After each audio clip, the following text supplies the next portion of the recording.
All right, good afternoon, everybody. So I think we'll get started here for the afternoon. Hello, my name is Rihanna Marasti. I am a Master of Architecture candidate and the co-founder and current chair of the Indigenous Design and Planning Students Association. Today, we are hosting our first installment of the Honoring Our Mother speaker series.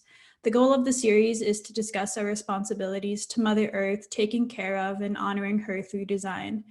We believe that it's important to hear from members of our community that are not necessarily correlated to architecture and design, but are able to speak on critical topics such as land relationships, identity, climate activism, photography, Indigenous methodologies, and community resiliency. So today we have Rebecca Sinclair. Rebecca Sinclair Marasti is a Nihaya Isquero wife and mother of three. She is from Barrenlands First Nation and a member of Little Saskatchewan First Nation and holds a bachelor's degree in environmental and native studies from the University of Manitoba.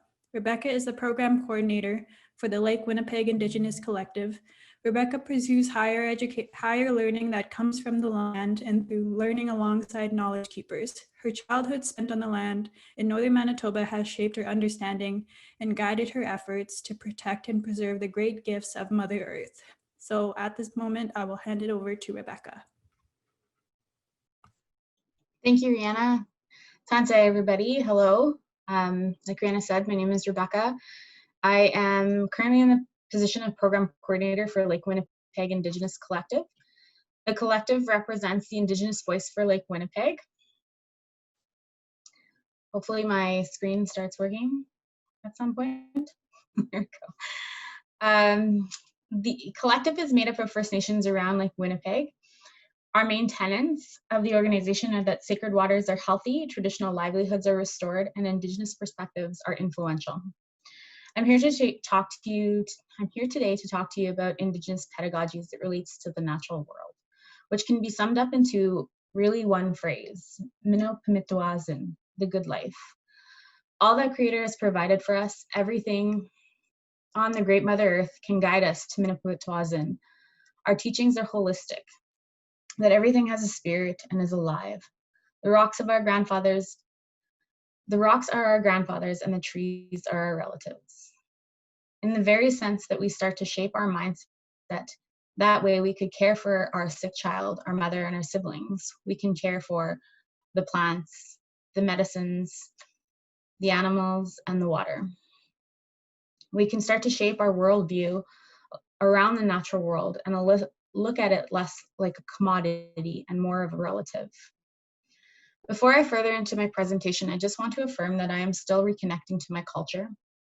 And this is a reality for most Indigenous people. We are finding our way back. There is a resurgence. What I share with you here today is based on my knowledges and experiences. The experiences of one community can be different. The commonality here is that the systemic racism that Indigenous people face. So in this slide, I have the medicine wheel here to my right.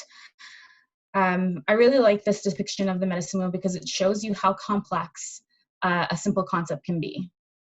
There is so much teaching around our medicine wheel that relates to how we see the natural world.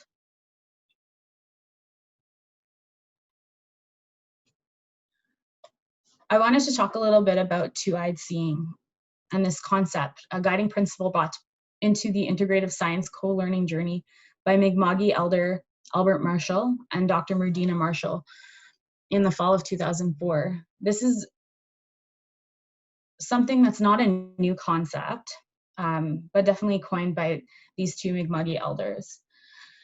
TwoEyed Seeing, as you can see, it has our traditional knowledge as respect, relationship, reverence, reciprocity, ritual, repetition, and responsibility. This is a lifelong learning of the land and the water. Our teachings are passed through oral histories. So there is a repetition there that we learn to see the world and to learn from those plants and from the land and the water. When we look at science, we see that there's a hypothesis, there's data collection, there's data analysis, there's model and theory, construction. Western science is only catching up to what our people have been saying for centuries. I have two different buildings here in the slide. The first one is a real reality of where I come from. When buildings were made, they were made very cheaply and made very fast, and they were systemically racist. Reserves often got the cheapest materials possible, and a lot of the housing didn't last very long and ended up with a lot of mold. Today, we start to see a resurgence of our people fighting for our rights, and we see newer buildings being built in Indigenous worldview and concepts, and with a modern twist. This is the very depiction of two-eyed seeing in buildings.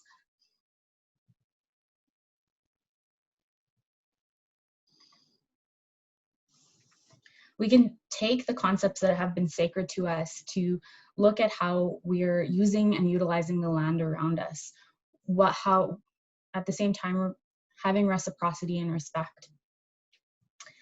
This is a model of a sweat lodge. We can see a more modern side in the drawing of how this sweat lodge is created. Each nation has their own ways of doing a sweat lodge, and this is very,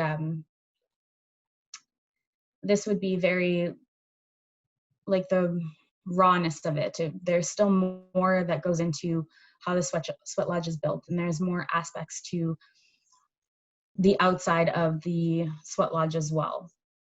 Taking these concepts into consideration on how we look at using the natural world around us, how we utilize everything, and how we have respect for the things that we are taking. It's not to say that we are not using modern day things. I have a guitar behind me. It's to say that we're showing respect for the things that we're gifted and given, and looking at how we do that in a modern world.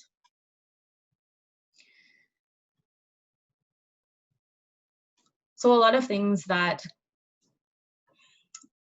when you're in university, a lot of times you go through the motions, you go through the classes, you learn the things that you need to absorb.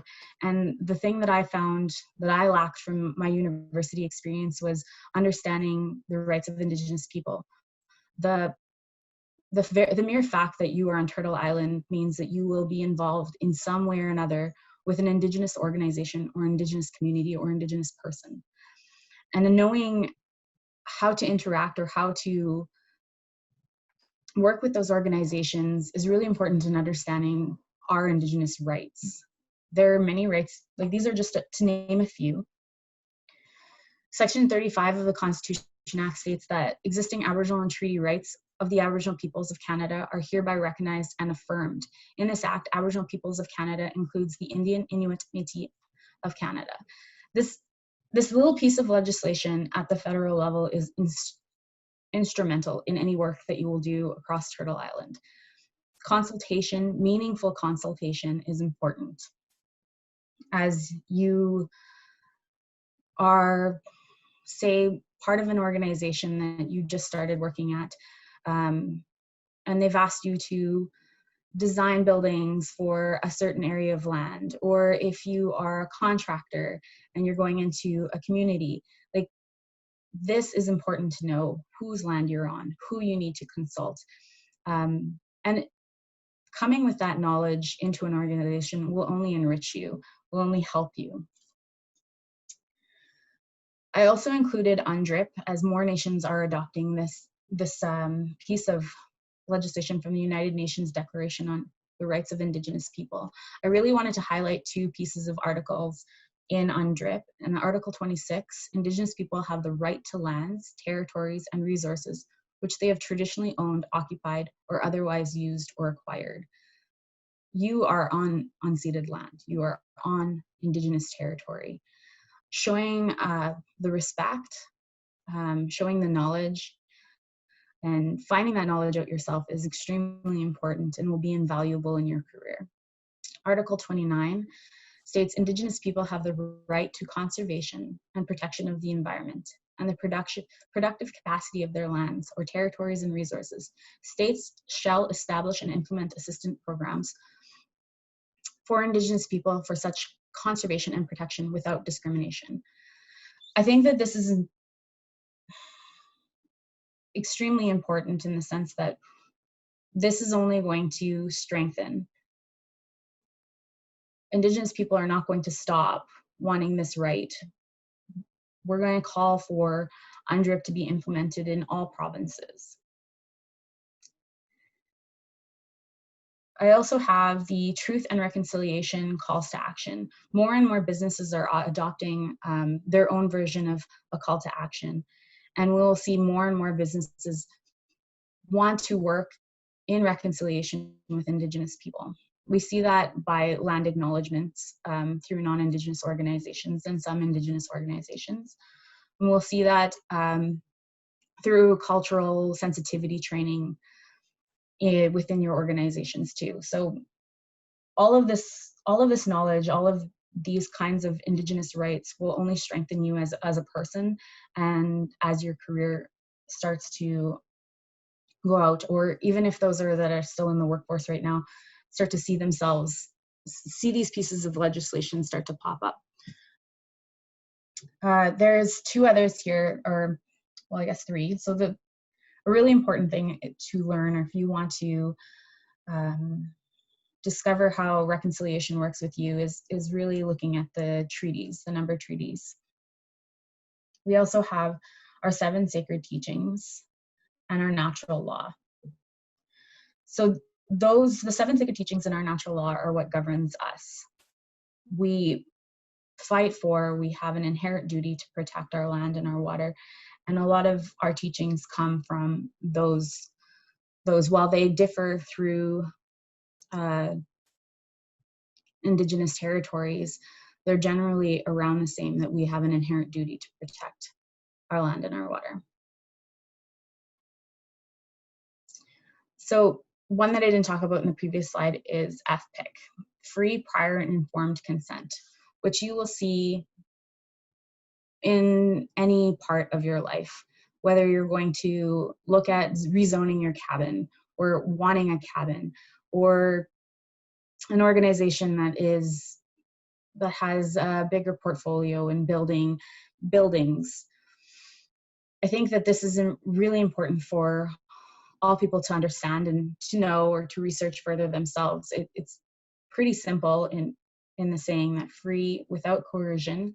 We're not coercing any of the Indigenous organizations or communities that we're working with prior to even starting any kind of construction plans, drafts, or anything. You should consult with Indigenous communities.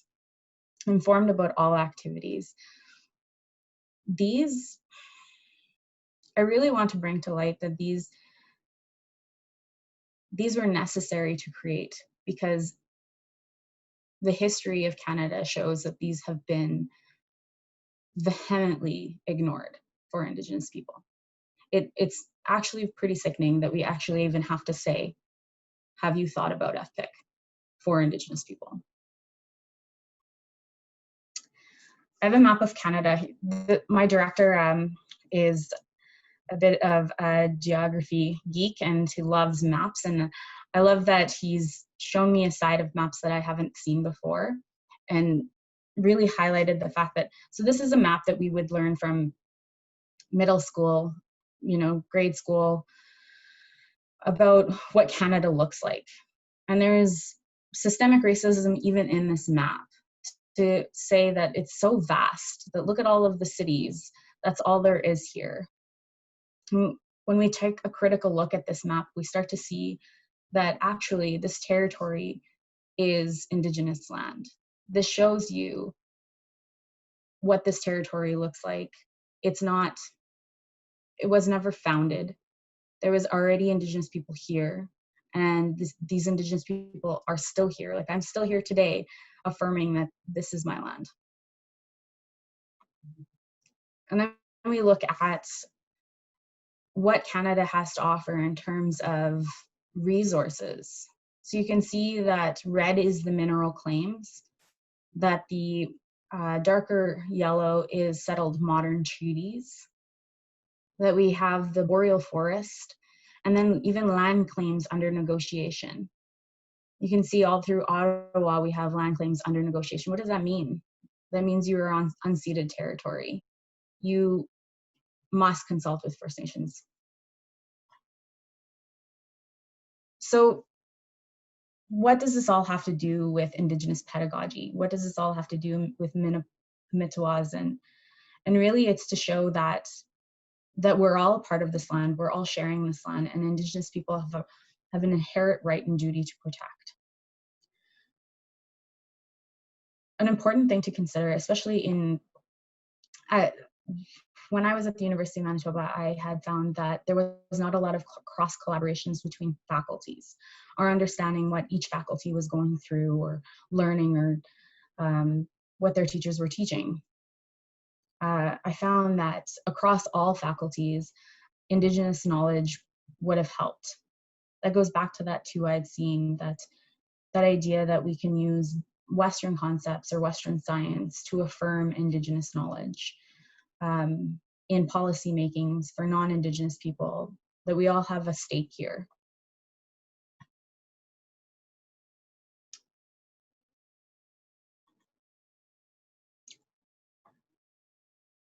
When you have people in organizations that ignore the previous Indigenous rights that I've mentioned, we have a resurgence, and we have the old ways that come out in a bunch of different ways, through activists, through ceremony, through the youth, through federal petitions. The main tenet here is that Indigenous people are only getting stronger. We're only getting louder. We're only going to continue to fight for our Indigenous rights, for our inherent duty to protect the land and the water, and we're not going away. So knowing these things will only help you in your future, and only enrich your life. I have a little video to share. Hopefully it plays, so just bear with me here.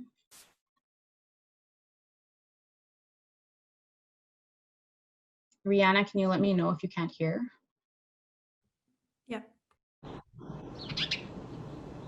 Van Maya wako tunna ta puyan me kaya me sta heki kai ta putame. Moi po ke me ko na me peono ismo temaga. Sorry, I'm gonna have to start that again. Van Maya wako tunna ta puyan me kaya me sta heki kai ta putame. Moi po ke me ko na me peono ismo temaga. Maga kahkio ki koe igis wingati igis wako tai kuya. Moi ki ano ka ki wako tina wio I pi wako tai kuya I wo maski. Moi te mito sak maskosia asini kahkio ki koe I wako tama. I guess one of the things I was going to say in English here is that when we talk about Wakuhtuen, is that we're related. The Creator had created this universe and everything, and that universe relates to us. Wakumga. We don't relate to it, they relate to us. And as we are on this earth, we are related to everything that's in the creation. The trees, everything, the grass, the rock, everything. It's part of the earth, just like we are. The earth provides for us. Today we call her Mother Earth. She provides everything for us. And we lift off that.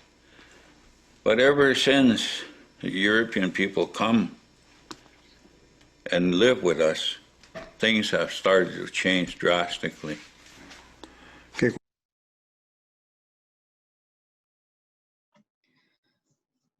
So I really like this video, and I encourage you to look it up on YouTube to watch the whole thing.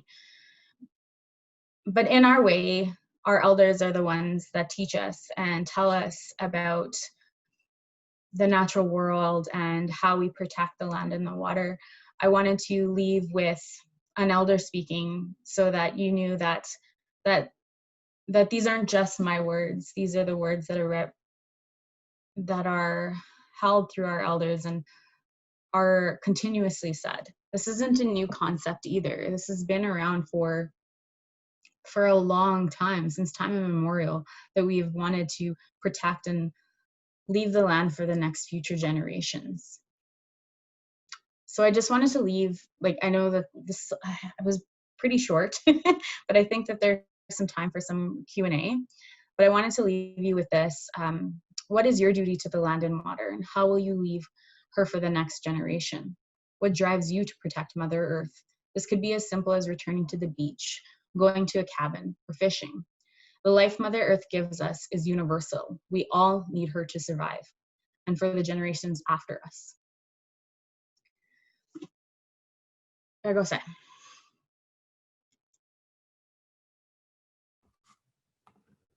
Great. Thank you, Rebecca. That was just really, yeah, I think a lot of the stuff that you spoke about in terms of like the rights of Indigenous people is something that is overlooked in our process of architecture and design and how we really deal with communities. So I think right now we'll open it for any comments or questions. You can either write them in the chat or you can turn on your video and speak.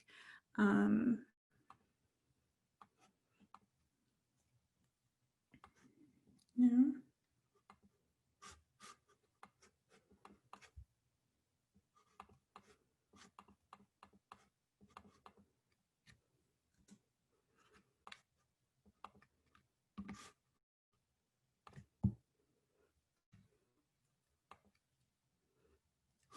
I think I'll ask the first one to get this started. I want us to see your type of perspective on really just how students start to get engaged with communities and Indigenous people and who haven't had that type of knowledge before, and what really they should consider, or is there type of processes or protocols that that would help with them in this type of understanding? Sure, I like to say just ask. A lot of elders understand that non-Indigenous people or people that are students or people that are learning don't have all the answers or don't understand what those protocols are. So the best thing to do is just ask. When you want to look to acquiring that knowledge or talking to Indigenous communities, the first thing you should do is, do you have protocol? Do you have a consultation method? It really depends on how you're approaching. Like if you're approaching as an individual, a good place to start is going to Migiziagamik and talking to the elder in residence there. Finding out your own information on Canada's treaties and what treaty territory that you're on, I think is really important. I really stress that looking for your own answers first and then coming with questions is really important. Indigenous people aren't here to be your teachers in all things Indigenous. Each territory has a different way of doing things. Each elder has a different way of doing things. So the best thing that you can do is look up the information yourself, research a bit, and then come with some questions on how to approach or questions that you have about any number of specific things.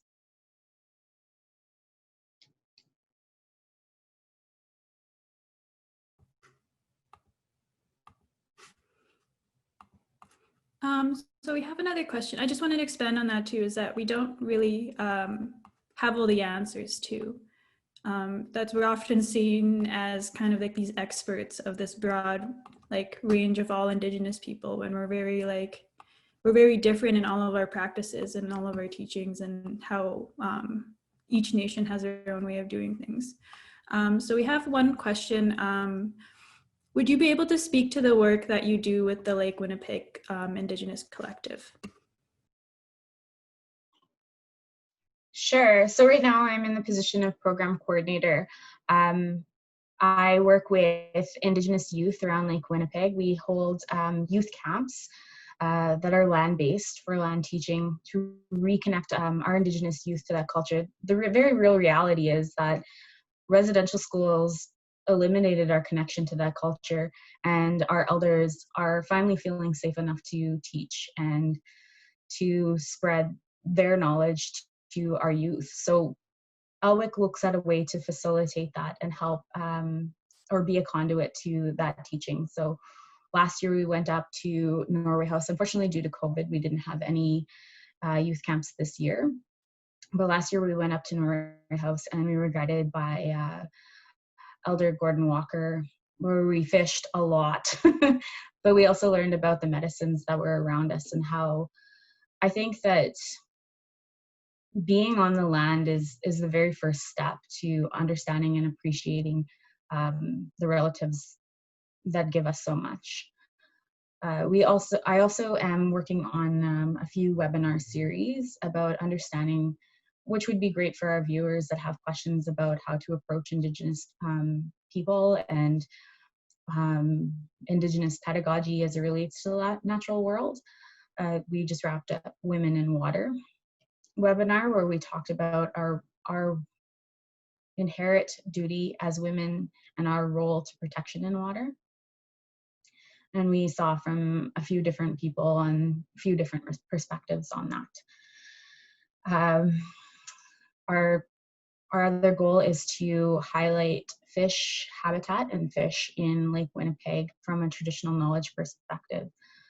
We work in gatherings, which generally happen twice a year. Again, because of COVID, we weren't able to do that this year, but we invite all community members to come out for our gatherings. We usually have some guest speakers or some activities that you can do. Last year, we went to Penamatang First Nation, where we had a little snowshoe competition on how to put on the snowshoes and then racing in the snowshoes, which is actually very hard. We had a May Craft come and talk about the personhood of water and what does that look like for Lake Winnipeg and how do we respect water in the way that we are meant to, and how do we look at that legally, and what does that mean for Lake Winnipeg? So those are just a few things that we do. I hope that answers your question.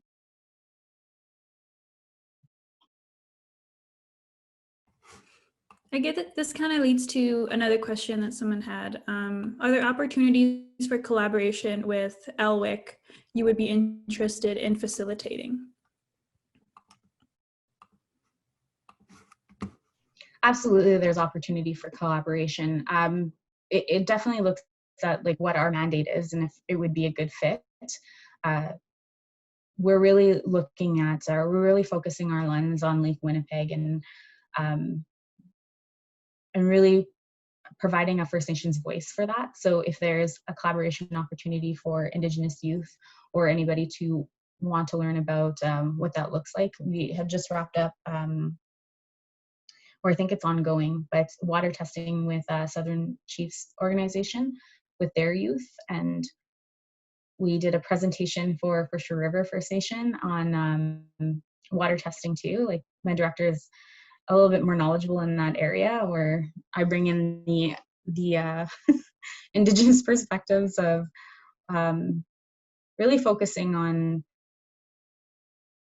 what land and water really mean and how we look at it as a relative. Like there is no real distinction between the water as my mother and life giver as there is from the mother that birthed me. So I really wanted to stress that and make sure that the viewers understood that that is the Indigenous pedagogy. That is the way that we look at the world, natural world around us. Everything has a spirit, and we need to respect and give reciprocity to that. So hopefully that answers your question. Like it would have to be something that focuses on our mandate and our mission. So.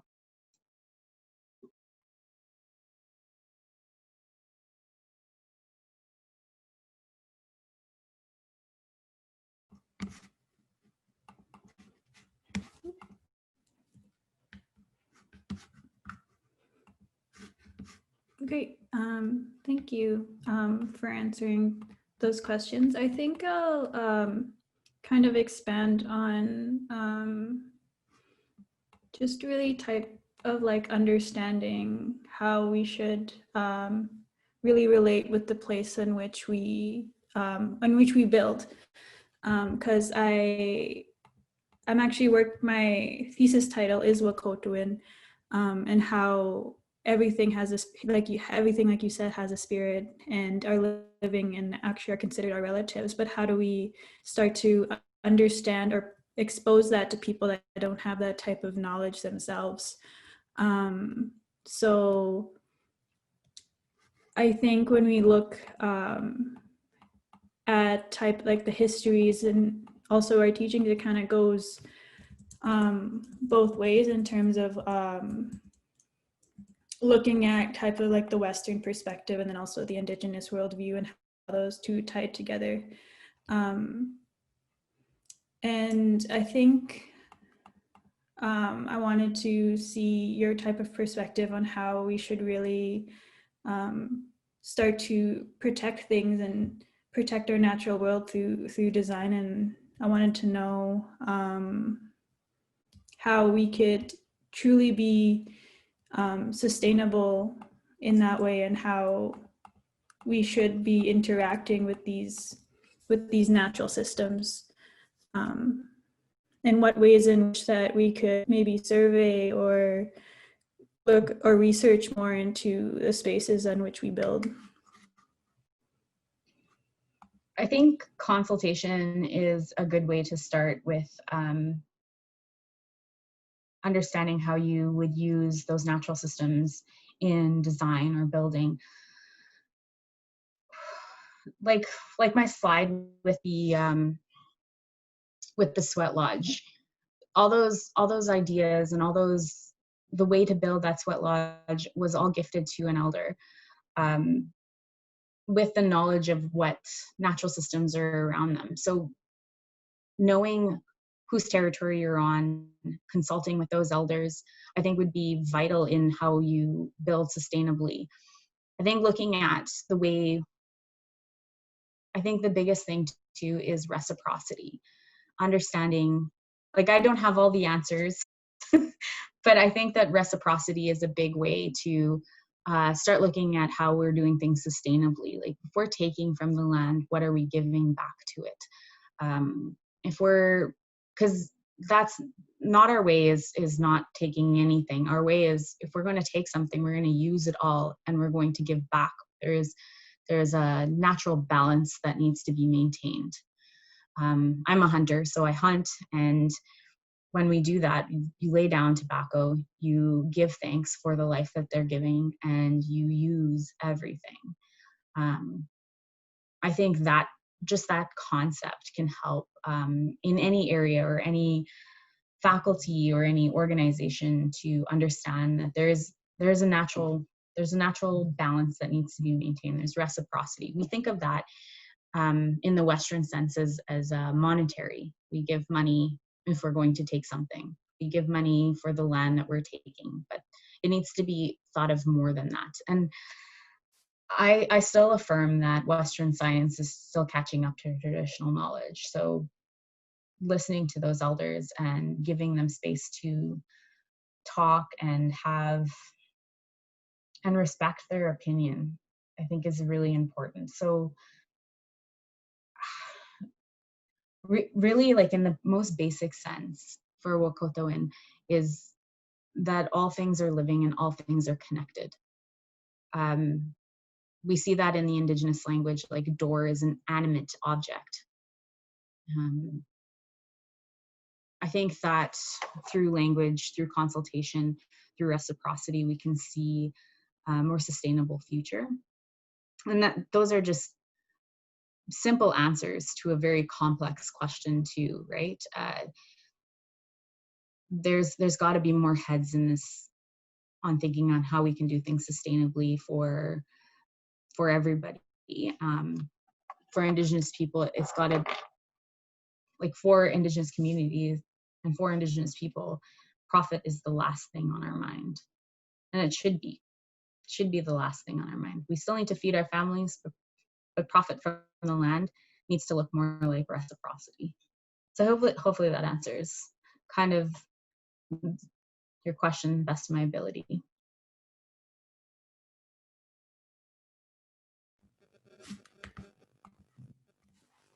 Yes, thank you. So does anyone else have any questions that they would like to ask, or any comments of the things that that has been spoken about for the last for this presentation? Open the floor to you.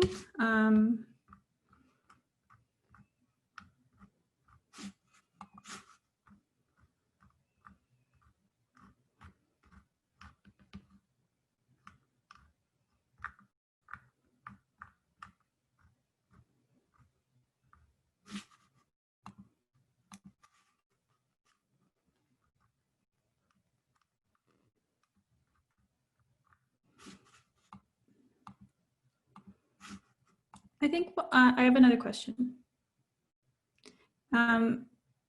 How has your upbringing or your influence from your own homelands has influenced in what the work and like the passions that you've been doing at the Lake Winnipeg Indigenous Collective, and how do those type of work transcend like where you come from and how you work as a Cree woman? The land I grew up on shapes my very identity, and it shapes how I move about in the natural world.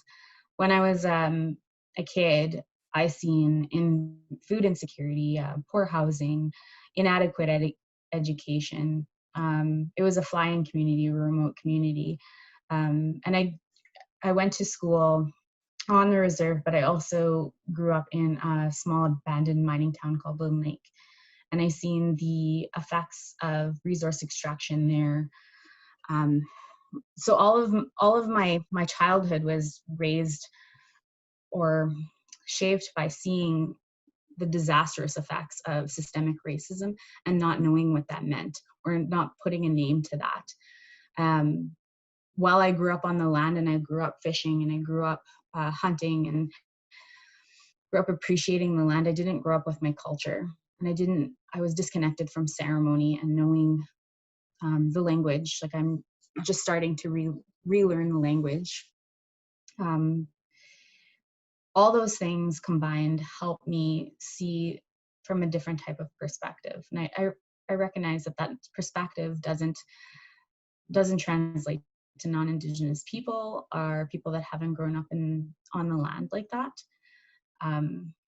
When I came south and I started to reconnect with my culture and started to learn in a Western institution, I realized why so much was taken. And I realized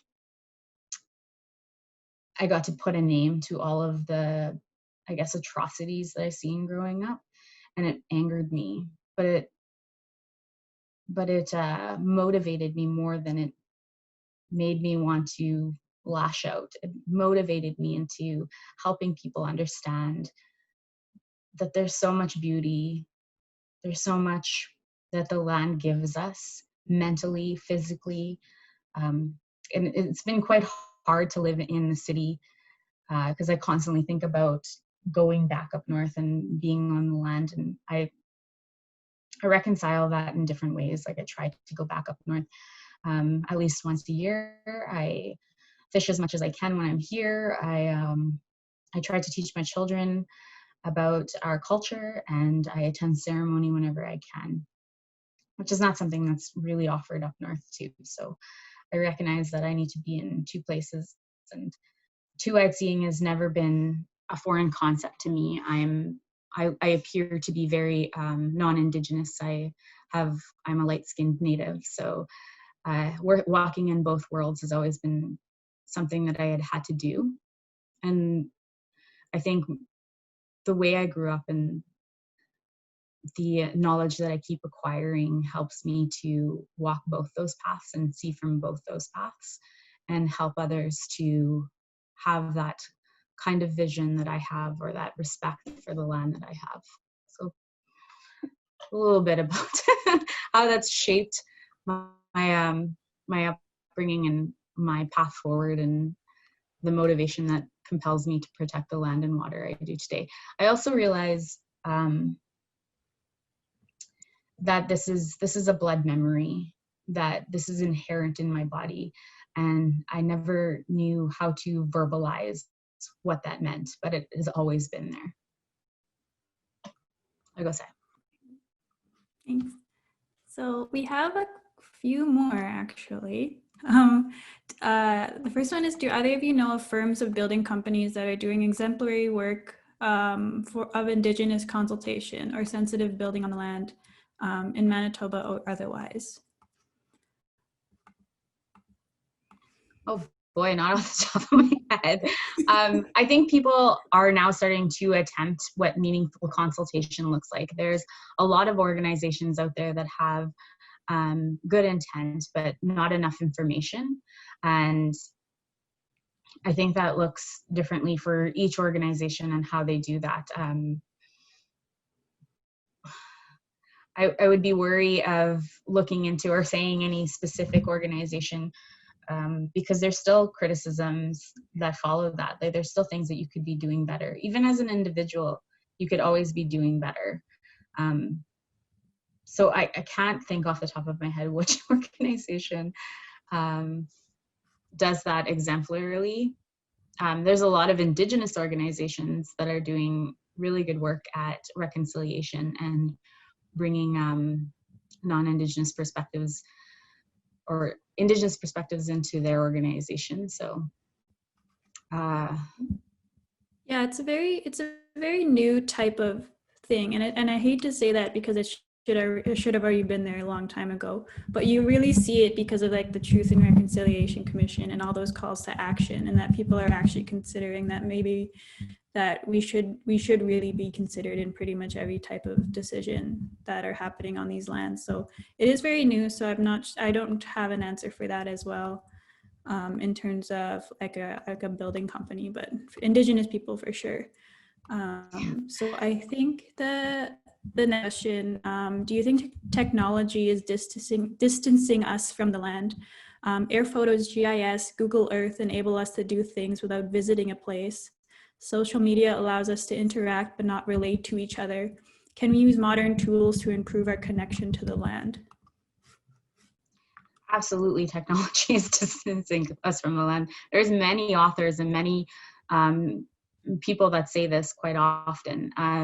Even in this time of COVID, like, we would see an increase of people online, and we see an increase of people staying home. But we also see an increase of people reconnecting to, you know, just going outside for a walk. Like, you don't need to go to the mall anymore because that's closed. Go outside for a walk. As somebody that grew up in the bush that moved to the city, I can still see the land that I love so much, and I can still see it around, and find ways to appreciate that. And I find that a lot of people just unknowingly connect themselves to the land. That's just my own perspective, though. But a lot of people have written many of books on how we're disconnecting from the land because of technology. That's its own statement. But I think that we appreciate the world around us, and there's good and bad for everything. But we definitely appreciate the world around us a little bit more through technology and through globalization. We can appreciate the land that's, you know, for people traveling, or the Instagram influencers that are traveling and taking these wonderful pictures and showing us all different types of land that we can appreciate and eventually want to see for ourselves. Like, it's a double-edged sword, I think, and there's good and bad to both of those aspects. Thanks. And this one kind of leads into that, in terms of, I guess, like the programming in our process. So do you have some ideas on ways that design professionals can decolonize the map? Maps can be effective tools of storytelling and they have mainly told one side of the story of Canada. And people are interested in exploring what Indigenous mapping can and should look like.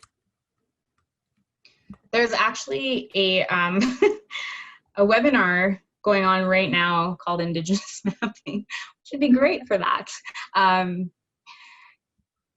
I think that we learn to decolonize the map by putting Indigenous nations on those maps, by representing the lands and territories that we are on.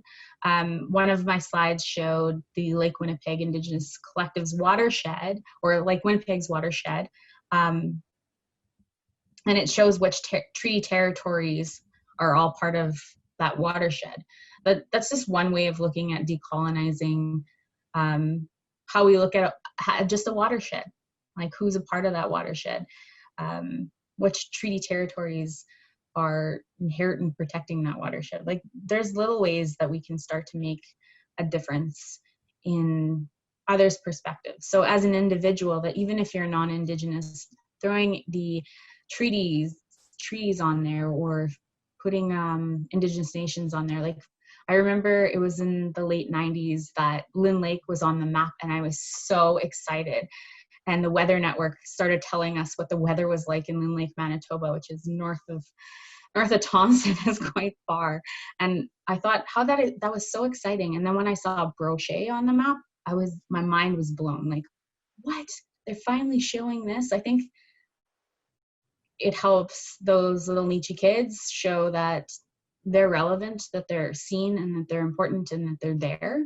Whereas when I was a kid, we didn't even see Lynn Lake, which was a non-Indigenous community. It was a mining community. We didn't even see that on the map. And to see Brochet on the map was intense. Most people don't even know where that is, or can't even point out on a map where that is. But now we're starting to see those nations being represented visually. And I think that's just one step towards decolonizing. Obviously, there's got to be way more professionals out there that can speak to that and have examples of that. Like that's another way technology is allowing us to integrate our Indigenous perspectives, or integrate what our love for the land looks like too, right? Like there's so much information on the internet that you can find that shows you how you can decolonize, how you can connect to the land, and how you can see our worldview. It's only the beginning. Like, actually, it's not the beginning. It's in the middle somewhere, but this is only just going to be more in your face. We're not going away. Okay, we have another one. How do you see Indigenous perspectives being integrated, not just in the design process, but in the life of the building? How can we make the collaboration process everlasting, so it's not just something which occurs over the duration of the design and the build process? That's a complex question, but I think a simple answer would be affirming the rights holders of that area or that territory. So your process to consult before building or before construction begins is one step, but always acknowledging the territory you're on, and acknowledging that relationship that you started, because that's an Indigenous worldview too, is our relationships are long lasting. I don't meet one person and say, oh, well, it was nice to meet you, I don't know you anymore. Our connection to that person never goes away. So I think that we can look at, we can take that concept to any day in our life or any career that we have, and start building long-term meaningful relationships with Indigenous rights holders. Thanks. Yeah, and that type of kind of connection to Indigenous perspectives goes long before like the building is even built. Like that, you should be constantly having that relationship or that dialogue between people that helped you, that are with like on those lands, so you have that constant connection.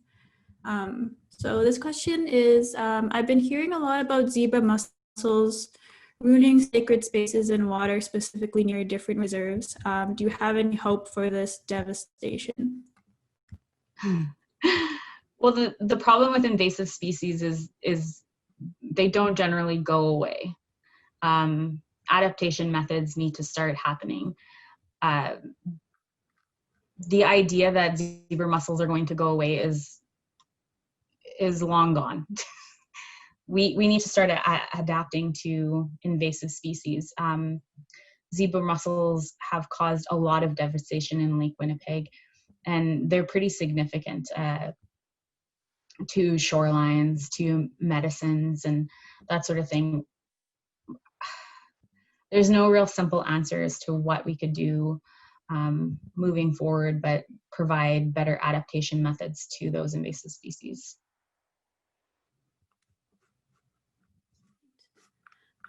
Okay, trying to squeeze in the last couple questions before we end, but this one is, Rebecca, you briefly talked about collaboration and also the lack of emphasis on Indigenous teachings at the university. Currently, the UW has a mandatory prerequisite for students to take minimum credit hours for Indigenous courses. And I believe UVM is slowly introducing this with the Faculty of Arts. I agree with how the spirit of collaboration is valuable, but what are your thoughts on this, and what do you think are the challenges that could be faced from this? Bracket, number of knowledgeable Indigenous instructors or courses available. I like this idea of everybody having to take an Indigenous perspectives class, or like a cultural sensitivity training. I think that that's just necessary in Canada today, because the reality is we're in the process of reconciliation. Reconciliation isn't just happening, truth is happening, and that truth needs to be spread through our educational institutions. The trouble with mandating Indigenous courses is that we start to feel that race war again. People start to feel like, well, why don't I have a choice in this? Education really needs to start happening from K to 12, and then cultural sensitivity in organizations needs to happen too. Like, there they have ownership and autonomy over whether they can teach their employees what they need to teach them. They'll make their career valuable, or their working experience meaningful. So I think regardless of that race war, how they approach that, having all people understand and learn the territory that they're on is extremely important. This isn't going away. It's just going to get bigger and brighter, and the resurgence of Indigenous people is on a cusp here. We see things like the Mi'kma'ki fishermen and the Trans Mountain Pipeline, and like there are activists all over the place. That's not a role that I particularly take. I look to youth, my children, my own autonomy to teach and learn. Sorry, I got a little off topic there, but I just wanted to say that I think it could only be beneficial for the future, and we need to see that happen in the younger grades. And for universities, I think it's up to them to go about that delicately, so that there isn't this like race war happening. It's not Indigenous people against non-Indigenous people. We need to think about reconciliation and how we move forward as nations that are together.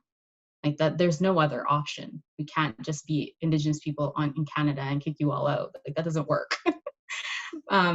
But you can't ignore us.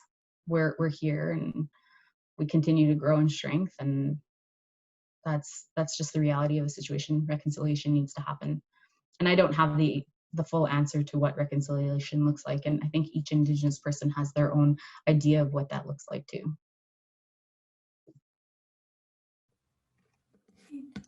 So we have probably time for one more quick question.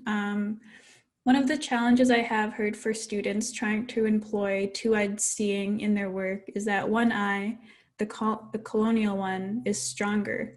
How do we strengthen the Indigenous lens through which we can understand and use Indigenous knowledge? You just keep pushing back. You keep, like, the reality is that you're going to be in university and you're going to want to include traditional knowledge. Like, I think when I was writing a paper, it said source the knowledge that you acquired, or something like that. And I was in a class and I was like, what? My grandma told me back in the 90s, like, that's what I'm going to put. Brackets, Grandma Lena told me this in the 90s. And I handed it in and I got some feedback on that, and like how, but you just need to do that. You just need to do the work and push back. Like, traditional knowledge, in my opinion, is a little bit more superior than Western science. Western science is catching up. These hypotheses that we get are all something that our elders have already known. Like, the other day I had dandelion tea all wrapped in a nice bag that told me it was a detox supplement. And I thought, well, yeah, it's dandelions. And, you know, source that. My grandma told me back in the 90s. I think that we need to keep pushing back. We keep pushing back on the status quo because it's not working. And we need to challenge our professors, challenge our teachers that this isn't working. This isn't the system that's working. And try to do things differently, because like everybody that's in university right now, you guys are going to be the next career professionals. You're going to dictate how the world out there works or doesn't work. So why not start here at university and start pushing back and incorporating values and critical thought into the work that we submit and the work that we do.